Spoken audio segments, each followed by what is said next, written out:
తమిళ music director ప్రముఖ నటుడు జీవి ప్రకాష్ హీరోగా నటించిన latest movie Kingston. India's first sea అడ్వెంచర్గా తెరకెక్కిన ఈ మూవీ తాజాగా ఓటీటీలోకి వచ్చేసింది. ప్రముఖ ఓటీటీ జీ5లో కింగ్స్టన్ మూవీ స్ట్రీమింగ్ అవుతుంది.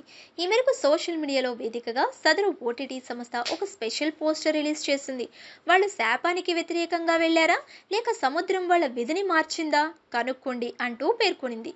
తెలుగు, తమిళ భాషల్లో మూవీ అందుబాటులో ఉంది. సముద్రం బ్యాక్ డ్రాప్లో ఓ మిస్టరీ థ్రిల్లర్గా తెరకెక్కిన ఈ మూవీకి కమల్ ప్రకాష్ దర్శకత్వం వహించారు. జీవి ప్రకాష్ కుమార్ హీరోగా నటించిన ఆయన సరసన దివ్యభారతి చేతన్ హీరోయిన్గా నటించారు. వీరితో పాటు అగలం పెరుమాళ్, సాబ్ ముమెన్, అబ్దుబ్ సమాద్ కీలక పాత్రలు పోషించారు. మార్చి 7న ప్రేక్షకుల ముందుకు వచ్చిన ఈ సినిమా బాక్సాఫీస్ వద్ద మిక్స్డ్ టాక్ను సొంతం చేసుకుంది. ఈ మూవీని Zee Studios, parallel universal pictures బ్యానర్పై జీవి ప్రకాష్ కుమార్, ఉమేష్ కేఆర్ బసల్ సంయుక్తంగా నిర్మించారు. తెలుగులో గంగా ఎంటర్టైన్మెంట్ బ్యానర్పై మహేశ్వర్ రెడ్డి రిలీజ్ చేశారు. దాదాపు 20 కోట్ల బడ్జెట్తో తెరకెక్కిన కింగ్స్టన్ మూవీ 6 కోట్లకు పైగా వసూళ్లు సాధించినట్లు తెలుస్తుంది. లుక్స్, పోస్టర్, ట్రైలర్ సినిమాపై హైప్ భారీగా పెంచేయగా థియేటర్లో ఆడియన్స్ను మాత్రం అంతగా ఆకట్టుకోలేకపోయింది.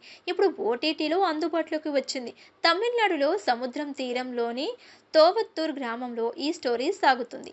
1982లో జరిగిన ఓ సంఘటన ఆ ఊరి పరిస్థితుల్ని మార్చేస్తుంది.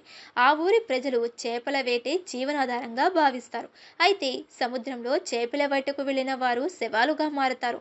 దీంతో సముద్రంలో ఆత్మలు ఉన్నాయని అక్కడికి వెళ్లేందుకు ఎవరూ ధైర్యం చేయరు. దీంతో అక్కడి వారికి ఉపాధి కరువవుతుంది. అన్ని అవకాశాలుగా తీసుకున్న థామస్ ముఠా తమ అసాంఘిక కార్యకలాపాలలో లోవత్తర్ గ్రామ ప్రజలు, యువతను లాగుతుంది. కింగ్స్టన్ సహా కొందరు యువకులు ఆ ముఠాలో పనిచేస్తుంటారు. ఈ క్రమంలో ఒక యువకుడు ప్రాణాలు కోల్పోతాడు. దీంతో థామస్ ముఠా అక్రమాలు వెలుగులోకి వస్తాయి. ఈ నేపథ్యంలో కింగ్స్టన్ ఆ ముఠాను ఎదిరించి ఊరికి వస్తాడు. ఊరి కట్టుబాట్లను ఎదిరించి మరీ స్నేహితులతో కలిసి సముద్రంలో చేపల వేటకు వెళ్తాడు. ఆ సమయంలో వారిని ఆత్మలు ఏం చేశాయి? అసలు సముద్రంలో ఆత్మలు ఉన్నాయా? ఆ మనిషి అత్యాశ వల్ల ఆ ఊరికి వచ్చిన నష్టం ఏంటి? ఆ ఊరి శాపాన్ని తీర్చి మళ్ళీ ఉపాధి కలిగేలా కింగ్స్టన్ ఏం చేశాడు అనేది తెలియాలంటే మూవీ చూడాల్సిందే.